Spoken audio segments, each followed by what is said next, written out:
A couple of things at the top here. I think you saw it quit on me.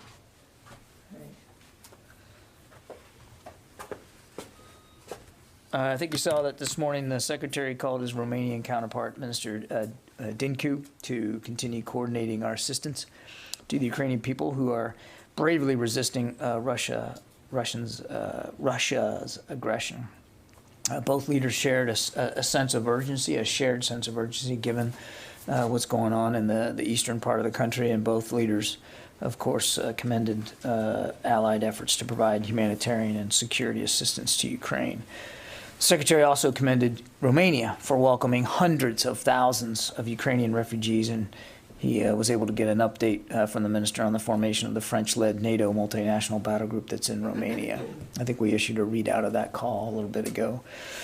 This afternoon, I think as you all know, the Secretary is now meeting with the Philippine Secretary of National Defense, Delfin Lorenzana, here at the Pentagon, just upstairs, to discuss ways to continue to deepen our cooperation under the U.S.-Philippines alliance. Both ministers will reiterate their commitment to supporting the security, stability, and prosperity of the Indo-Pacific and to ensuring the alliance remains capable and based on shared values and interests. They're also scheduled to, of course, discuss the importance of acting in unison to condemn Russian aggression and acting in solidarity with Ukraine. Finally, the Secretary will express his deepest condolences on behalf of the Department for the tragic loss of life in the Philippines in the wake of Tropical Storm Megai. I think it's more than 100 Filipinos now have lost their lives as a result of that tropical storm. And with that, we'll take your questions. Bob, I think you're on the phone. Yes, thank you, John. On Ukraine, wondering what signs you might be seeing of an imminent escalation of the Russian offensive in the Donbass based on recent airstrike activity or other indicators that you're monitoring. Sorry, Bob, can you repeat that? Yeah, what signs you might be seeing of an imminent escalation in the Russian offensive in the Donbass based on recent airstrike activity or other things that you're monitoring? So I would say just kind of reset what we've seen over the last couple of days, and hopefully this will get at your question. I mean, we have seen the Russians continue to flow in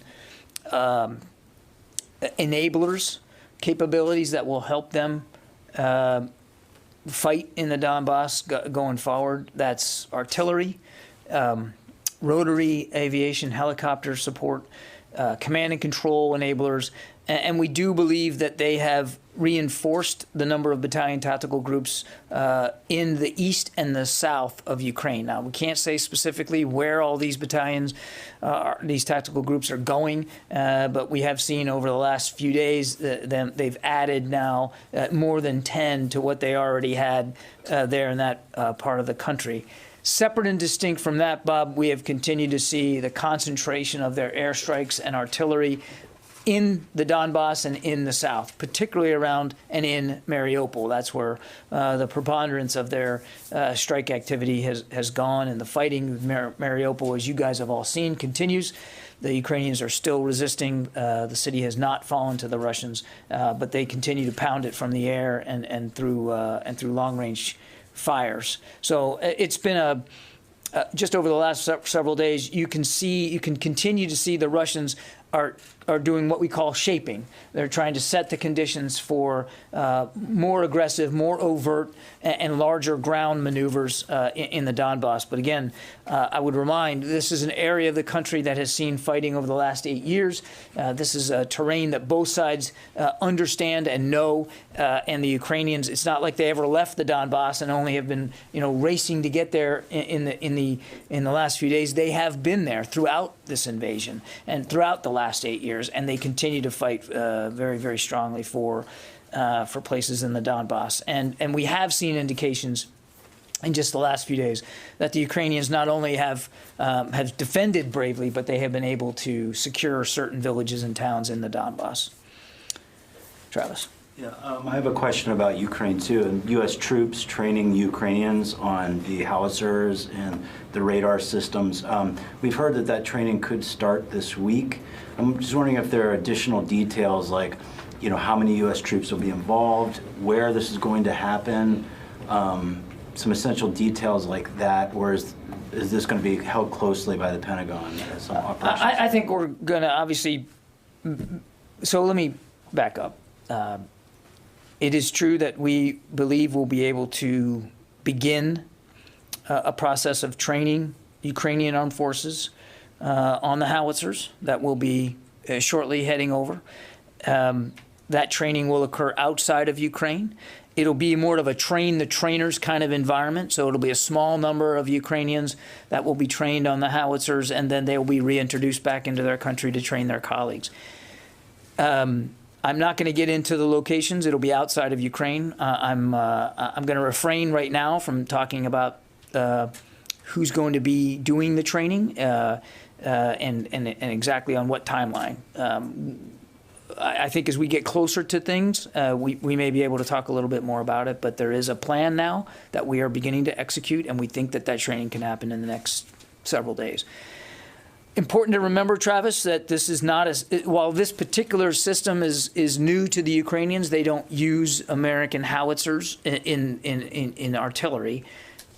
They understand how to use artillery, and it won't, we don't believe will take very long or require much detailed training to get them up to speed on American howitzers. An artillery piece, so I've been told, is not unlike other artillery pieces. The basic outlines of the system are the same.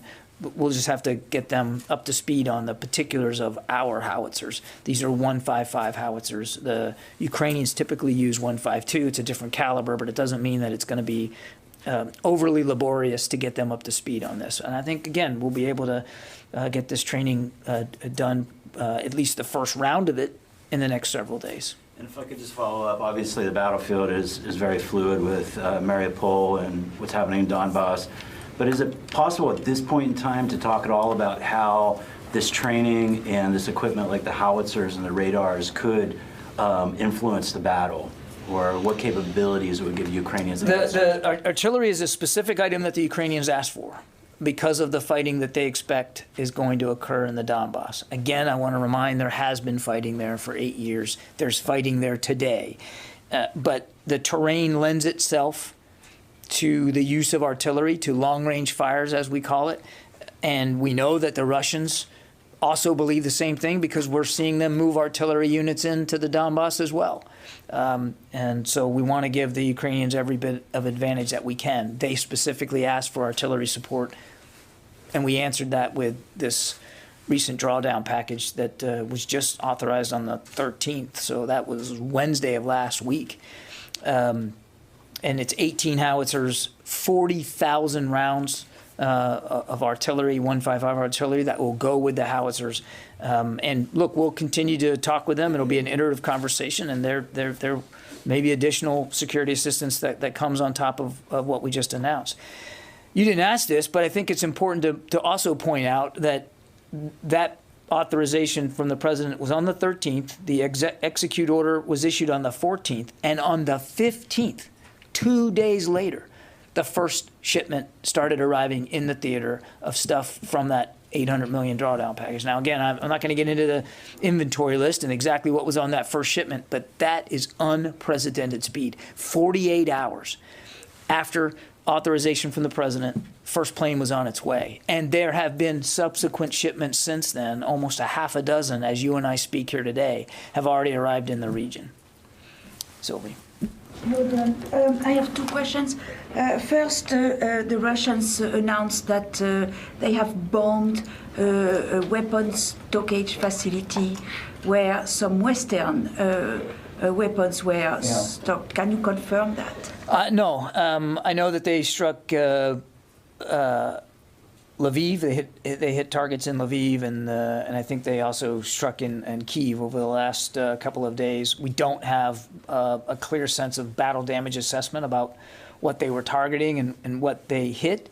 At this time, we don't have any indication that Western aid was targeted and or hit or destroyed. But again, we're still working our way through the BDA, as you will, the battle damage assessment, and I just don't have more for you than that. Okay, and to follow up on Bob's question, you said last week that the Russians still had, they were not ready to launch their new battle, that they had still logistic problems. Do you assess that they improved their logistic preparation now and that they could be able to launch? Yeah, too soon to tell, Sylvie. I mean, these appear to be chronic difficulties that the Russian military has had in terms of logistics and sustainment, command and control, unit cohesion, operational maneuver, integration of air to ground, all problems that they still suffer from. So it remains to be seen whether they have, quote, fixed these problems and are now ready to execute in a more efficient way in the Donbass. Our assessment is that they are still struggling with a lot of these problems. Also our assessment is that part of the reason that we're talking about shaping operations in the Donbass is because the Russians are trying to learn from their mistakes. So in the last few days, we have seen them move in, as I said, command and control enablers, aviation support, largely helicopters, moving in artillery units ahead of what would be massive ground movements by troops or larger ground movements by troops. So it appears as if they are trying to learn from those mistakes, but again, it remains to be seen whether they've actually fixed their problems. We still assess that on many levels and in many ways, they still haven't figured out logistics and sustainment, and they still have command and control problems. But again, it remains to be seen. David. You say that the Russians are conducting shaping operations. The Secretary of the Ukrainian Security Council was on television in Ukraine this morning saying that the active phase of the offensive has begun from Kharkiv down to Donetsk. Do you agree with that? I'm certainly in no position to dispute what the Ukrainians are seeing on the ground, David. They're there. I've also said repeatedly that there have been active operations going on in the Donbass since the beginning of this invasion. In fact, for the last 8 years. So we absolutely have seen, and we've acknowledged that we've seen offensive and defensive operations by both the Russians and the Ukrainians in just the last several weeks. There's no question. And I just said a few minutes ago, we've seen the Ukrainians move against Russian positions in certain towns and villages, and we believe that they've been able to re-secure some of those towns and villages in the Donbass. So we're not disputing that there's not combat going on in the Donbass. What we're saying is we still consider what we're seeing to be a piece of shaping operations, that the Russians are continuing to set the conditions for what they believe will be eventual success on the ground by putting in more forces, putting in more enablers, putting in more command and control capability for operations yet to come. Let me try it a slightly different way. Do you believe the Russian offensive in the east has begun? We believe that the Russians are shaping and setting the conditions for future offensive operations. We also see, David, that there is active combat going on right now in the Donbass, as there has been for the last several weeks. Yeah. Okay, Sean. There have been some reports that both Russians and Ukrainians have been using cluster munitions. Is that something you guys have seen or can confirm? We are not in a position to independently verify the use of cluster munitions. I mean, we've seen the video, of course, the same video that I'm sure you've seen and looked at, but without being on the ground, it's difficult for us to say definitively and independently that we can confirm that. Certainly not refuting the images or what others are saying about it. Okay? Janie, I'll come back to you in a second. Okay. Mike Bress, the Washington Examiner. 2 questions. First, has any U.S. aid not gotten to where it's supposed to go? And secondly, could we get an update on Russia's military capability? Well, that second one's a big one, Mike. So on the first one, just to remind, what we're doing is helping coordinate the transshipment of not only U.S. security assistance, but security assistance provided by many other nations, more than 30, getting it into Ukrainian hands, getting it into Ukraine using ground methods. And that's as far as I'm going to go in terms of the details on that. And we're confident that that material continues to get into Ukraine. Once it gets into Ukrainian hands, it's up to the Ukrainian armed forces to decide where it goes, what unit gets it, when, where it's stored, if it's stored at all temporarily, that is up to the Ukrainians to decide, not the United States. We're not putting strings on this stuff and telling them that they have to move this by a certain date or get it to a certain unit, that we would not step on their toes in that regard. Our job, get it in the region, get it into Ukraine, and then the Ukrainians use it in the field. As for Russian military capability, that's a very big question, so I'll do the best I can. I mean, we still assess that in general they have the vast majority of their assembled combat power available to them. From what they assembled over the course of the fall and in the early winter months or weeks, they still have a lot of that amassed combat power available to them. They have suffered losses. They have suffered casualties. They have lost platforms and systems, whether it's aircraft or tanks or armored personnel carriers. You've seen the video yourself. You've seen these destroyed Russian platforms on the side of the road, but they still have quite a bit of capability left to them. Now they are concentrating that capability in a smaller geographic area, in the Donbass specifically, but also in the south. And so they are trying, as I answered earlier, they are trying to overcome some of their logistics and sustainment, their interior lines of communication problems, if you will. They won't have as far to go in the Donbass to reinforce, resupply, refuel their forces in the Donbass, because they have a long border with that part of Ukraine. And they are certainly adding combat capability in that part of Ukraine. It is a smaller, again, piece of ground than what they have been trying to operate in over the last 3 to 4 weeks, along 3 major lines of access across the entire eastern half of the country. Now they've concentrated it, and they still have a lot of combat power to use there. It's also, as I said earlier, terrain they're comfortable with. They've been fighting over this over the Donbass area now for 8 years. So their commanders, their troops, there's a familiarity with the cities and the towns and the terrain that they didn't necessarily have when they were trying to come at Kyiv from the north and Chernihiv from the north, and then up, from Crimea into the south. So we would expect that they're going to try again through their own familiarity with the terrain and the mistakes they made. They're going to try to overcome that. Okay. Has there been any change, any big fluctuation within the last week or so, or last short period of time? I know that a senior defense official has put the estimation around 80% to 85% in the past couple of weeks. Is that around the same now? You mean of the amount of combat power they still have available? Yeah. Look, I don't want to get into percentages and specific data here on their combat power from the podium. I would just say that we still believe they have the vast majority of their combat power available to them, even with the losses.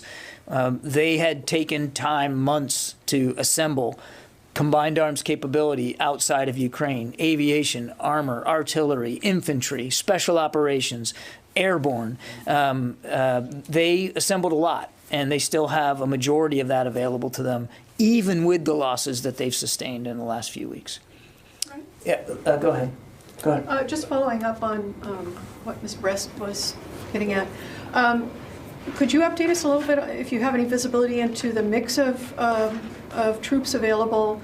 How many are they calling on special forces that they used in Syria? Are they calling up new recruits? What the mix is there in terms of? Yeah, we don't have a perfect we don't have a perfect sense of their manpower. We know that they have tried to recruit foreign fighters out of Syria. They claim they were going to get 16,000.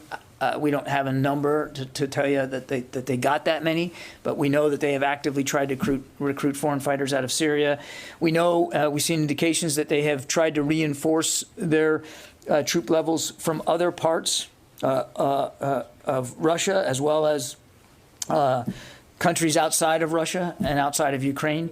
We know that they are refitting and resupplying and trying to put back into the fight some battalion tactical groups that were in the north, that they have evacuated now or retreated out of Ukraine into Belarus and into Russia. We still believe that there's a not insignificant number of battalion tactical groups that they're trying to refit to come back in.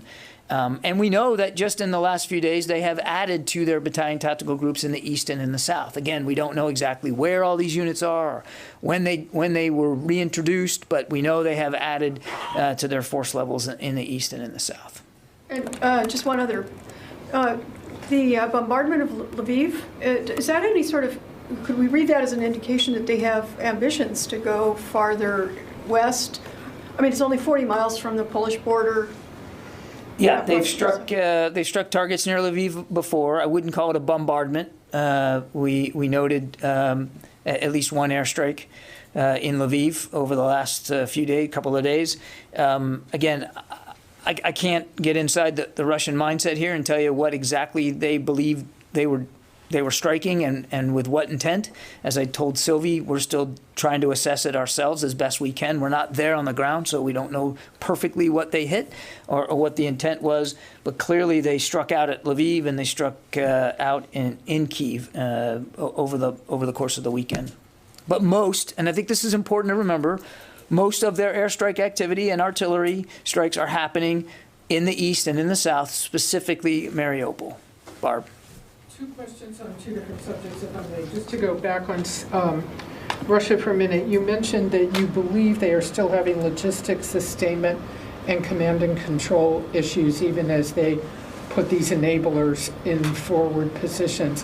We don't believe they have overcome all of their challenges in those regards. So can you offer any indicators or evidence that leads you to that conclusion? I think one indicator is that they named this new general, Dvornikov, to take overall command of their forces in Ukraine. They didn't have a single overall operational commander before. We believe that part of that is because they want to improve command and control and to try to get more efficient in their logistics and sustainment capabilities. You think they still haven't gotten there? Again, our assessment is that they still have significant challenges when it comes to command and control and logistics and sustainment. Does that matter if, in fact, they're just devastating areas with artillery and long-range airstrikes? I think it does, and you don't have to look any further than what happened in Chernihiv and Kyiv and down in the south to see that it does absolutely matter. Logistics and sustainment, command and control, unit cohesion, operational maneuver, air-to-ground integration, all that still matters. The airstrikes alone were not enough to help them take Kyiv. Can I ask you about the peculiar situation at Green Village in Syria? First, CENTCOM puts out a statement saying, of course, that Green Village, where U.S. troops are located in northeastern Syria, came under direct fire attack, presumably rockets or mortars. Several days go by. We then are told that there's a statement, if you go on their website, that says, no, that was wrong, that explosives were deliberately placed at Green Village, where U.S. troops are. It seems very odd that the military, CENTCOM, was not transparent on this matter to let people know that U.S. troops were victimized by what they assessed to be deliberately placed explosives. Can you tell us what the situation is right now? Is there, how are you investigating this? Is there really video that people say there is of some person seen on video running around the base? What do you think happened there, and why was it so strangely handled? Well, there's an awful lot there. Let's just start with the basics, Barb. It is still under investigation. And as we learn more, we want to share what we can. We're not able to always share everything, but we try to share what we can. As they dug into it more, they realized that the first reports, no shock, right? First reports, try this again using my native language. First reports are usually wrong, and in this case it was. That wasn't a result of indirect fire. Now they now believe that it was the deliberate placement of a couple of charges on the actual facility. They're still looking at this, still investigating it. I would refer you to CENTCOM to speak to that, how that investigation is going and what the progress is. I don't have an update for you from the podium today. So we'll see what they learn going forward, but that's the going assumption right now. It was the deliberate placement of a couple of charges. I don't know anything about video surveillance and whether it was caught on video or not. Again, I'd refer you to them to speak to that. And we don't know, certainly not at our level, have a sense of who who placed these charges, how many were there, what was the motivation, what was behind this. We just, the intention, we just don't know that right now. Yeah. Follow up quickly on that. Were Yeah. there any casualties involved in that? Well, there was 4 individuals, 4 U.S. service members who were treated for traumatic brain injury. What I have been told today is that they either are or have been returned to duty, or I'm sorry, they either will be soon or they have been returned to duty status. But they'll be, obviously, because we take TBI so seriously. I mean, there'll be follow-ups and they'll continue to be evaluated by medical personnel because, as you know, TBI can sometimes take a while to manifest itself. So we're taking that very seriously. But my understanding is that they've been either have been returned to duty or they will be very, very soon. Yeah, in the back there. Janie, I'll get to you in a second. Yeah. I want to get through Russia-Ukraine stuff. Go ahead. Yeah, so I follow up on Syria. You know, placing charges or explosive devices is not a typical of Iranian-backed militias.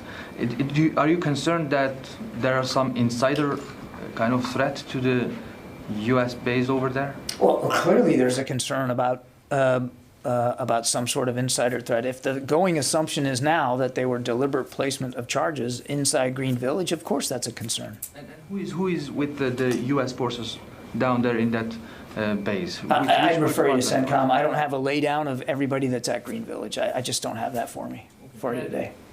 On Ukraine, we have heard from this building several times that Russian invasion of Ukraine has changed the security architecture fundamentally in Europe.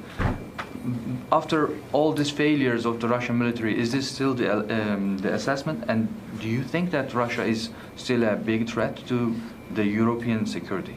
We continue to believe that the European security environment has changed and will stay changed as a result of Mr. Putin's willingness to conduct an unprovoked invasion of a neighboring state. Their failures notwithstanding, that war is still ongoing. And we're still sending security assistance, even as you and I are talking here today, to Ukraine to help defend themselves. So of course we assess that the security environment is changed. Not has changed, not will change, is changed. And so we are going to continue to have conversations here inside the department and with allies and partners about what those changes portend for our posture going forward. I don't have any answers for you today. We haven't made any decisions. We're not going to make any decisions without full consultation with allies and partners, but we're absolutely operating under that assumption. Kelly.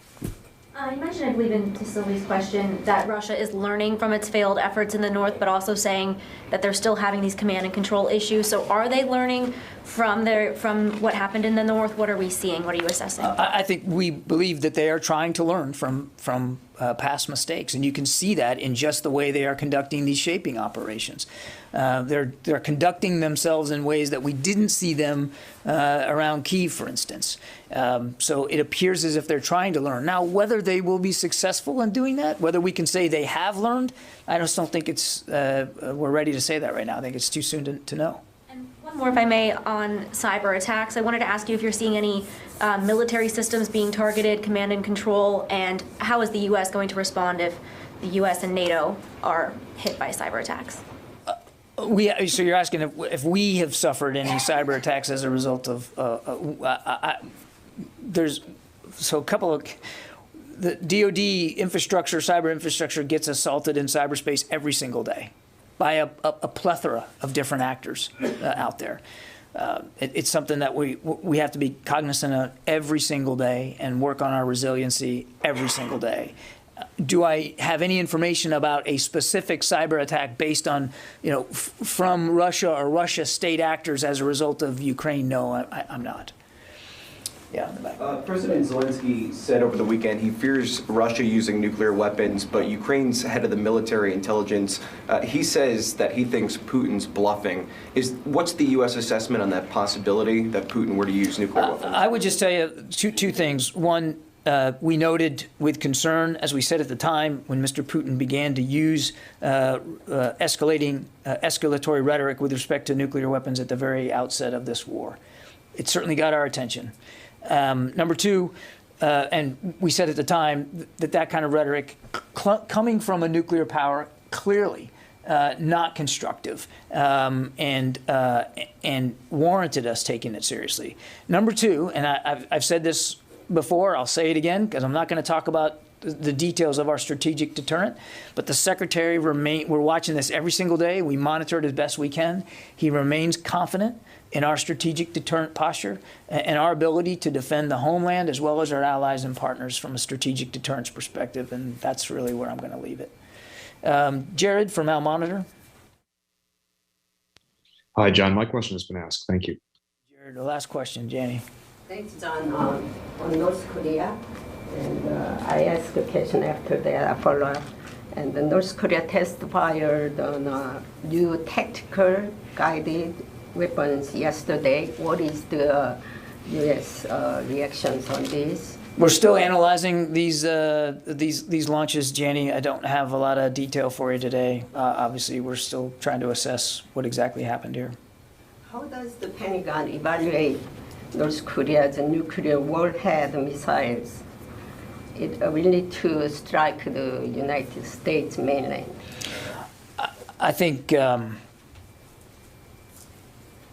what I would say, Janie, is North Korea continues to pursue a ballistic missile program and nuclear capabilities that at least we think they believe will help intimidate and threaten our allies and partners in the region, and that includes the rest of the Korean Peninsula. Many of these capabilities, some of the ones that they've tested, are in direct violation of UN Security Council resolutions. We continue to call on North Korea to cease these provocations, and we consider them provocations, and to be willing to sit down in good faith and have a diplomatic discussion about how we denuclearize the Korean Peninsula, which remains our goal. In the meantime, we have significant security commitments on the peninsula as well as in the region. I mean, the Republic of Korea is a treaty ally. So is Japan. So are the Philippines, who we're meeting with today. We have significant treaty obligations, and we take those obligations seriously. You just saw, I think, today kicked off a command post exercise that it's a semi-annual one. It's command post, no live fire, no live movement of forces, but it's a semi-annual command post training event that we just kicked off today. That's, I think, a tangible representation of how seriously we take our responsibilities there. And we're going to continue to do that going forward. The last thing I'll say is we have said repeatedly that we're willing to sit down with Pyongyang, no preconditions, to begin to have discussions about the denuclearization of the peninsula.